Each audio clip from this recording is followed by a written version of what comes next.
शहर में राम रतन के माता पिता के मरने के कारण उसे उसके मामा चरणदास के पास पलना पड़ा। थोड़े सालों के बाद चरणदास गरीब हो गया, इसलिए वो राम रतन को अपने दोस्त चंदूलाल के होटल में काम पे लगाया। चंदूलाल राम रतन को काम सौंप के उसके काम पे गौर करके थोड़े दिनों के बाद शाम के समय भजिया डालने का काम उसे दिया। राम रतन अलग अलग किस्म के भजिया बहुत अच्छे से बना रहा था। एक आदमी चंदूलाल से राम रतन के बारे में बोलते हुए, ये बच्चा भजिया बहुत अच्छे से बना रहा है, अच्छा काम वाला है और 4 सालों में और माहिर हो जाएगा, तुम्हें बहुत अच्छा काम वाला मिला है, कहकर उसकी तारीफ किया। चंदूलाल उससे, बच्चा बहुत मेहनती है और समझदार भी है, सारे काम फटाफट कर देता है, बेचारे के माँ बाप बचपन में ही गुजर गए, उसके मामा के कहने पर ही मैंने इसे काम पे रखा, अब ये मेरे लिए बहुत काम आ रहा है, कहा। चंदूलाल भी उस होटल को बहुत ईमानदारी से अच्छे क्वालिटी के चीजों का इस्तेमाल करके टेस्टी और हेल्दी फूड आइटम्स बनाकर बेच रहा था। राम रतन के काम की सब तारीफ करते देख मामा चरणदास भी बहुत खुश होता था। थोड़े साल बीते, राम रतन और उसके मामा का बेटा मदन बड़े हुए।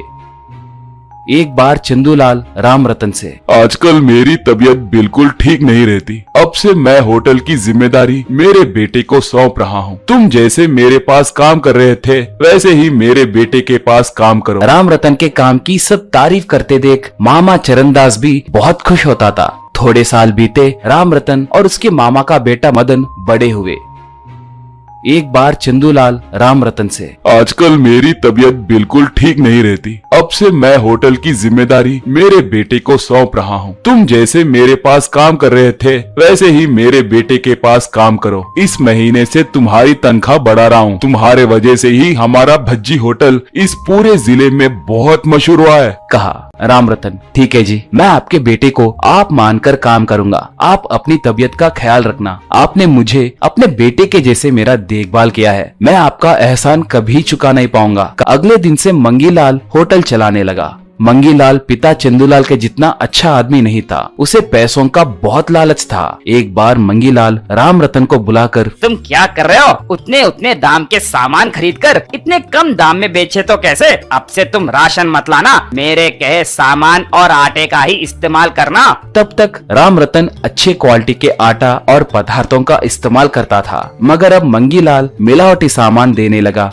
इस वजह से राम रतन के बनाने वाले भजियों का स्वाद बिगड़ गया। एक बार भज्जी खाने आई एक औरत, क्यों रतन, इस भज्जी का स्वाद कम हुआ है या तुम्हारी उम्र बढ़ गई है? कहकर पूछी एक आदमी। राम, लगता है तुमने तेल बदला है, स्वाद में कुछ बदलाव आया है, ऐसे ही चले तो तुम्हारा अच्छा नाम। एक बार मंगीलाल राम रतन को बुलाकर, तुम क्या कर रहे हो? उतने उतने दाम के सामान खरीदकर इतने कम दाम में बेचे तो कैसे? अब से तुम राशन मत लाना, मेरे कहे सामान और आटे का ही इस्तेमाल करना।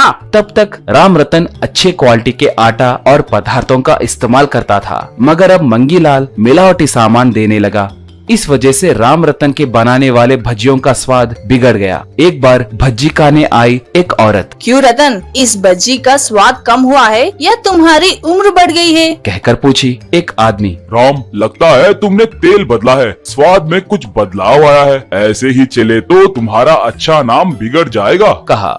राम रतन ये सब गौर करके एक बार मंगीलाल से, देखिए आपके दिए सामान का इस्तेमाल किए तो ग्राहक स्वाद खराब हुआ है कहकर मुझे डांट रहे हैं, इससे पहले कभी ऐसे नहीं हुआ, कहा। मंगीलाल तब, तुम कहना क्या चाहते हो? मैं ही सामान दूंगा, पहले के जैसे तुम्हें लाने की जरूरत नहीं है, कहा। राम रतन तब, तो फिर आपकी मर्जी, ग्राहक कम होकर आपका व्यापार घाटे में चलेगा, कहा। मंगीलाल तब, मेरे व्यापार के बारे में मुझे अच्छे से पता है, तुम्हें मुझे सलाह देने की कोई जरूरत नहीं है, तुम्हें पसंद है तो रहो, नहीं तो चले जाओ, कहा। इससे राम रतन को बहुत गुस्सा आया। इतने दिन तुम्हारे पिताजी के पास काम करने के कृतज्ञ से आप जो भी सामान दिए तो भी मैंने कुछ नहीं कहा। तुम्हारे पिताजी के जैसे अच्छे आदमी के होटल का नाम खराब होगा सोचकर इतने दिन मैं चुप रहा, अब तुम ही जाने को कह रहे हो ना, मैं 1 मिनट भी। इससे राम रतन को बहुत गुस्सा आया। इतने दिन तुम्हारे पिताजी के पास काम करने के कृतज्ञ से आप जो भी सामान दिए तो भी मैंने कुछ नहीं कहा। तुम्हारे पिताजी के जैसे अच्छे आदमी के होटल का नाम खराब होगा सोचकर इतने दिन मैं चुप रहा, अब तुम ही जाने को कह रहे हो ना, मैं 1 मिनट भी यहाँ नहीं रहूंगा, मेरी तनख्वाह मुझे दिलाओ, कहकर तनख्वाह लेकर घर आ गया। और जो बीता वो सब मदन से बताया। मदन तब, तुम्हारा अच्छा नाम है, तुम ही कहीं व्यापार शुरू करो, तुम्हें लोन मैं दिलाऊंगा, कहा। राम रतन तब, तुम मुझे भरोसा दोगे तो मैं जरूर एक रेहड़ी पे भज्जी बनाकर बेचना शुरू करूंगा, कहा। ये सुनकर मदन खुश हुआ। मदन एक कंपनी में अकाउंटेंट का काम करता था। वो अपने पहचानत के एक बैंक मैनेजर से बात करके राम रतन को मुद्रा लोन दिलाया। राम रतन जयपुर शहर के एक अच्छे सेंटर में भज्जी बनाकर बेचने लगा। उनमें कई प्रकार के भजिया थे, एक भज्जी, आलू भज्जी, केला भज्जी पकोड़ा, ऐसे तरह तरह के आइटम्स बेचने लगा। बहुत कम समय में ही वो जयपुर का मिनी भज्जी वाले के नाम से बहुत मशहूर हुआ। शाम हुआ तो बस राम रतन के रेहड़ी के पास भीड़ लगती थी। इससे उसकी आमदनी भी बढ़ गई। एक बार एक आदमी राम रतन से, भाई तुम ऐसे कई प्रकार के भज्जी बनाते हो ना, एक छाट भंडार खोले तो और अच्छा रहेगा, उसमें ये भज्जी भी बेच सकते हो, तुम्हें अच्छा रेट मिलेगा और ऊपर से तुम सब